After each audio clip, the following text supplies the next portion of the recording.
So I was racking my brains on what I was going to talk about, and I felt like, as far as I know, male-identifying person on this panel, I felt a certain amount of pressure about that. You know, primarily in the MeToo era, male-identifying people are in the hot seat for good reason.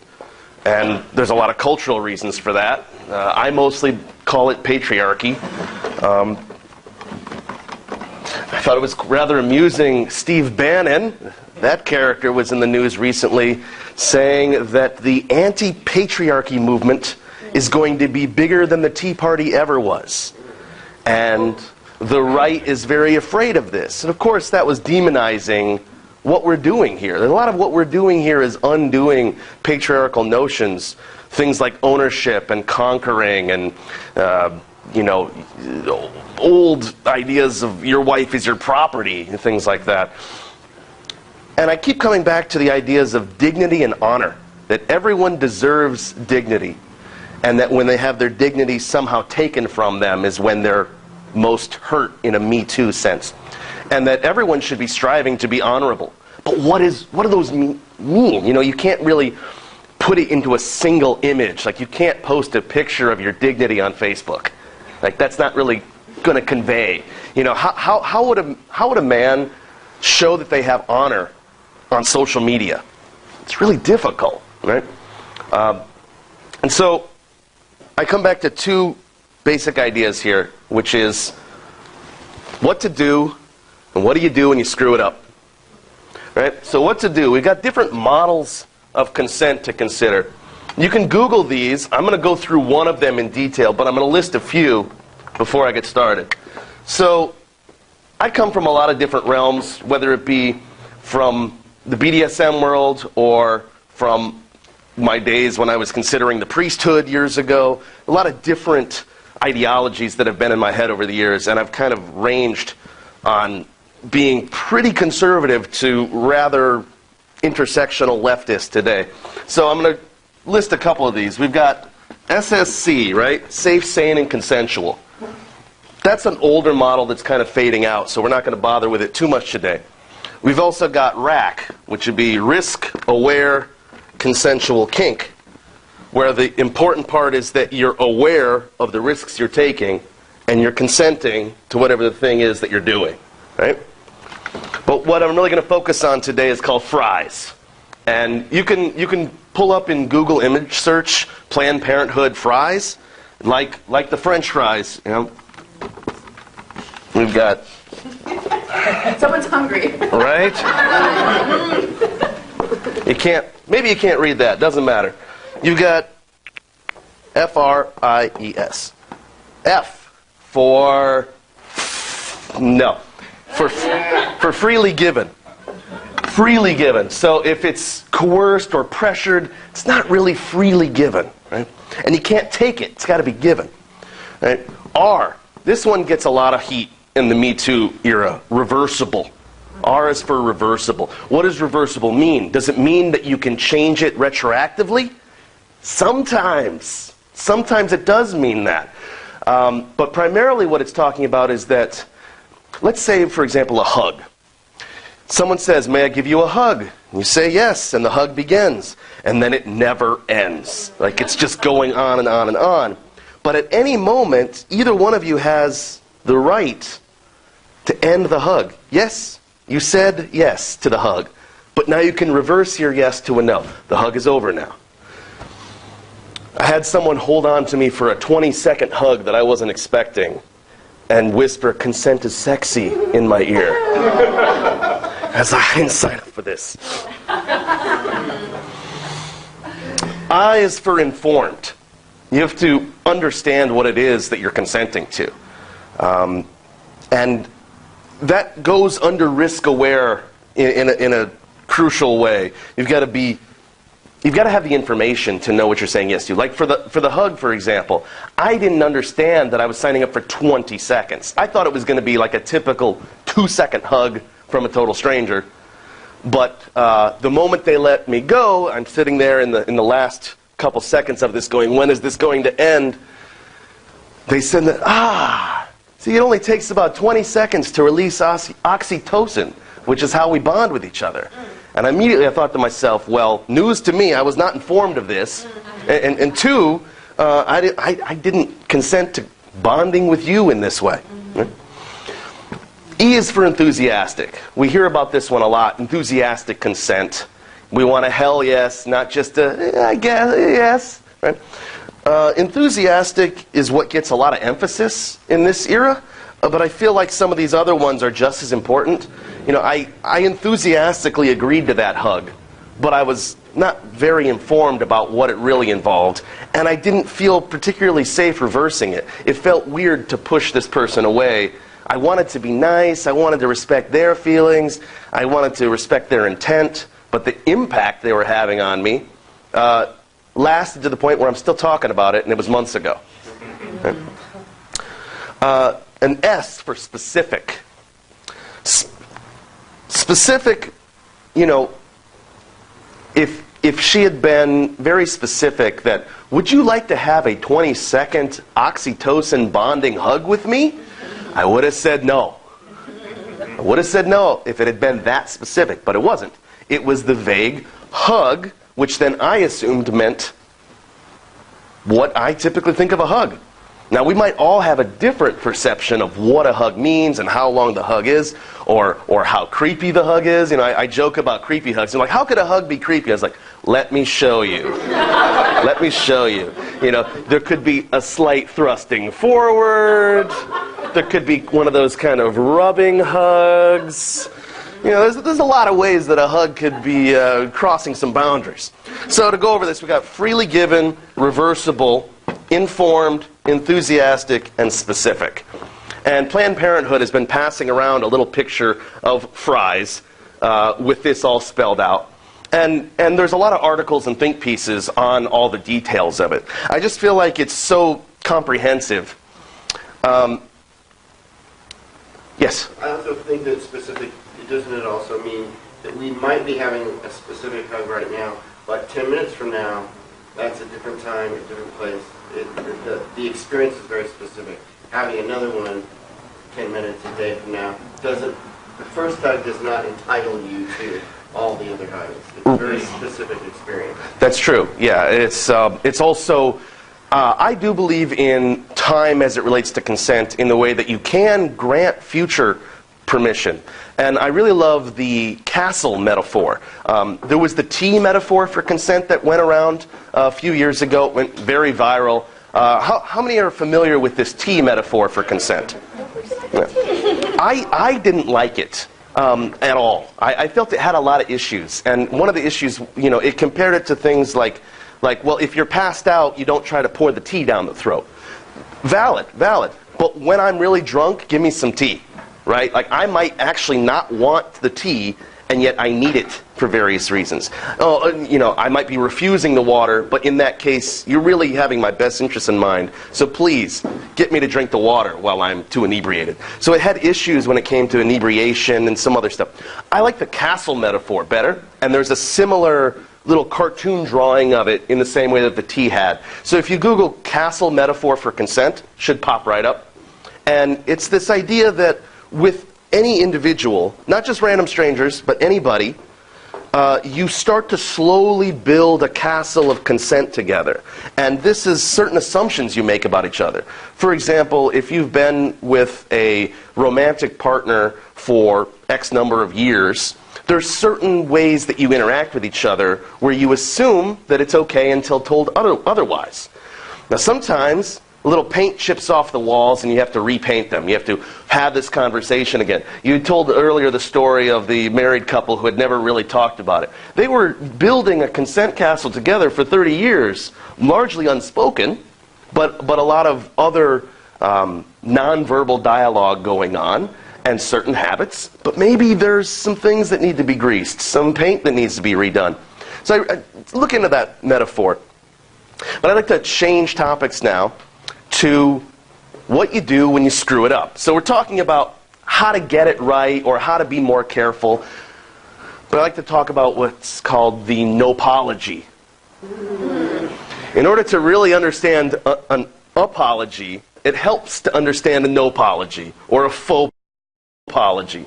These are non-apologies. That's good. The fauxpology, the nopology. All right. What constitutes an apology? Can we shout out some things here for a moment? What's part of an apology? Taking responsibility. Responsibility is a good one. Anything? Sincerity. Sincerity. Indicating how it has harmed the other person. Acknowledging harm. Sincere Remorse. description of the wrongful behavior. Listening. These are all definitely big parts of apologies. We're going to get back to that. First, we're going to talk about nopologies in some detail here. We're going to do some examples, and then we're going to get into some more structured, where these examples fall into. I'm sorry you feel that way. Nopology. Right?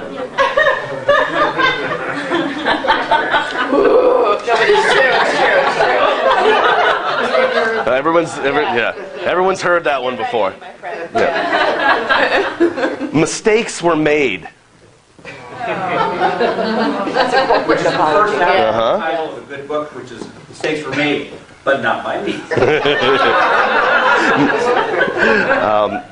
If anyone was offended, then.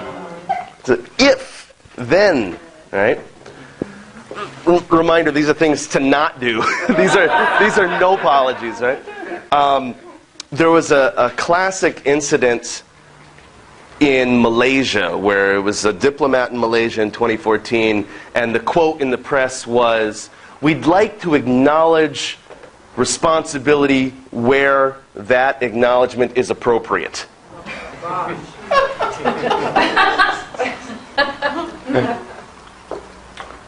So these are all nopologies, right? In '97, DEBORAH LEVI wrote a paper called "The Role of Apology in Mediation," and that's in the New York Law Review. And she put it into 4 categories specifically: tactical apology,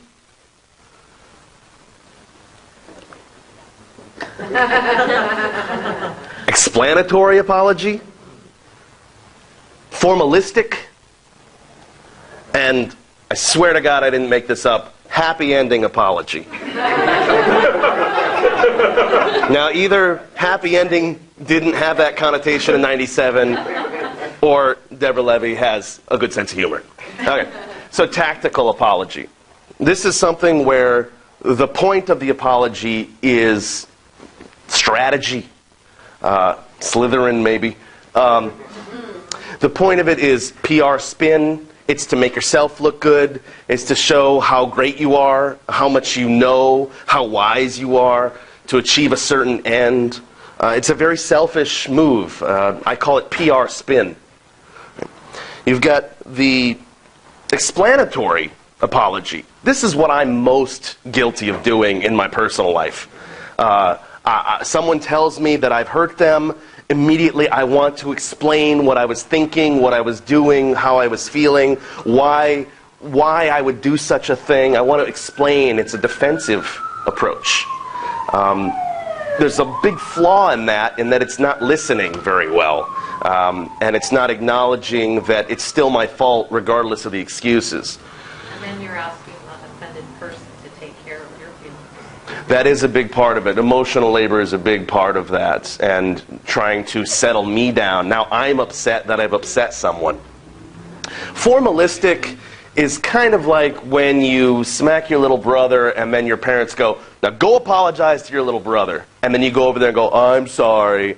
Mom said I need to apologize, so I'm sorry." That's formalistic. And you'll see that sometimes in business and politics. And certainly in the MeToo era, where when someone's career is threatened by their misbehavior, then they know that there is this pressure from society and from their higher-ups that I better issue a PR apology to the public.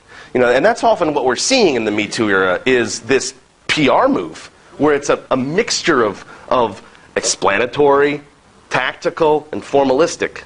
Right? That's often what we're seeing. And we don't really know what's going on behind closed doors. We don't know about the private letter or the private conversation that's happened with any of these people. Sometimes there hasn't been one, and so they feel their only resort is a PR move to the public. And then we have the happy ending apology, an actual apology. And it's difficult for everyone to agree what that looks like, what it sounds like, what it includes, and how extraneous extra information clouds the intent and the purpose and the effect of a good apology. I have yet to see any definition or any apology that everyone was universally, that was a great apology. On any of these issues that have come up on a celebrity level, where we can see relatively the evidence of what's happened, the emotion behind it, and the apology, there's groups of people going, oh, look at this apology, this is great. Meanwhile, other groups say this is terrible, look how manipulative it is.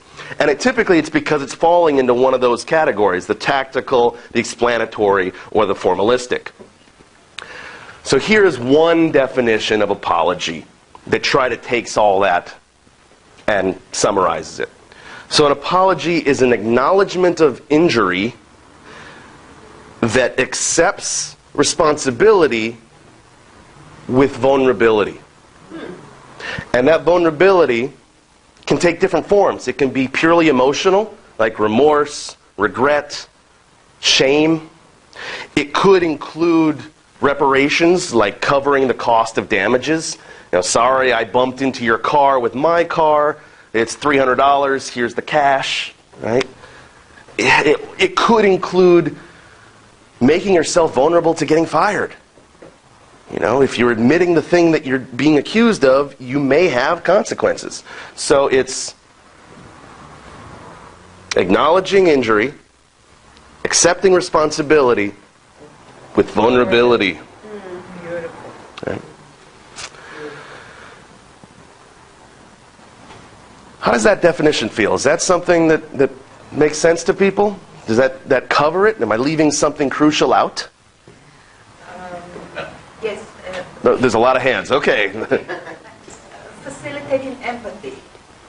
Vulnerability, I think, is part of that. It's the vulnerability on behalf of the person sharing. And you're right. It's complete. It's beautiful, and it kind of leads to that place also of having the person who was affected really be seen and heard for, and I'm aware how it affected you. Just kind of giving it back to a few elements of empathy. I think empathy is really important when possible. I don't think it's always possible. I think that there's times where I might not be able to relate on any level to the person who's been harmed. And I think that gets in the way of a lot of our apologies, where we try to, there's empathizing, there's relating, and there's understanding. Sometimes the best I can do is understand. And I'm talking about myself for the moment, but I think that it's expandable where, if you say you're injured, I have to just believe you. I have to just believe that you're not lying about your injury. When I bump into your car, I can see the scratch, but then we can also debate, well, it's not that big of a scratch. And whereas this is your prized possession, one-of-a-kind, collector's edition car, and it's a big, big deal if there's a scratch, right? So empathy, I think, can get in the way sometimes, where there's the expectation to have it, but I don't think it's always possible. And I think that's a pretty controversial opinion of mine. So I welcome disagreement with that one. Like maybe you can... you don't have to wait for yourself to feel empathetic. Yeah, that's right. Don't wait for it, because it might not come. I come back to hugs. There was a time, and I brought this up before, where I was in line at an event for the bathroom, and there were 5 men ahead of me to get into the bathroom, and a topless woman came up, and she gave each one of them a big hug. And then I gave her a big hug. And she stopped me in my tracks. And she's like, you didn't have permission to give me a hug. And I was like, oh, I'm sorry. I'm sorry. I thought it was okay. I thought it was just going down the road. She's like, no, those are my friends. I know all those guys. I don't know you. Oh, got it. And I didn't wait to have any empathy. I was already apologizing. Those were the first words out of my mouth was, I'm sorry. I didn't mean to offend. But then I needed to hear it from her more details before I could empathize. So it did take listening to have empathy. But even if, I had weird feelings about that moment for a long time. This was a handful of years ago. But I had to process all that. I was like, wait a minute. A hug is that big of a deal? It was difficult for me at first. It took some time. So I guess listening is implied, that listening has happened and therefore then the definition of your apology is a result of that? I mean, are there... Yeah. You have to listen first. You have to know what you've done. Right. And I use listening... I don't like that listening is limited to the audio territory of things. It can be visual. You can see that someone's crying. You can see that someone is injured. So it's like somehow receiving the input and paying attention. I think one of the things that, number one, apologies are important. But it's hard to set a universal rule for it. It's really hard. The value of an apology is going to depend on the context. It's going to depend on what was done and what the other person needs, or people need in the circumstances. So you might, your first position might be a sort of sincere statement of regret. Damn, wish I hadn't done that. Hadn't written, whatever, something of that kind. And then you're going to want to find out what the other person needs in return. You might not necessarily agree what they want in return. You might have a principled reason for not giving them everything they want, because the whole thing is going to depend on an examination of what happened and what principles were violated or not, which brings up another point, actually, which is the nopology. When you say to somebody, I'm sorry you feel that way, that's a thing you say when you recognize that the other person is upset in some way, but you don't think that they have a principled reason for feeling upset. There's got to be the space to be able to say, I don't actually think you have a legitimate grievance here, but I'm sorry you feel that way. I mean, there has to be room for that in some circumstances. It's an incomplete apology. And what I was trying to define there was a complete apology. But it's beyond the scope and the time that we have today to get into all this. And one more, and then we should move on. The one last thing that I heard described as part of an apology that we haven't touched on is committing to a new course of action in the future. I don't think that's part of an apology, personally. I think that's about amends and reparation, but it's bigger than a single apology. I think that accountability is incredibly important, and there's different models right now of what that looks like. And we get into even religious views of it and how that's affected our perceptions of apology.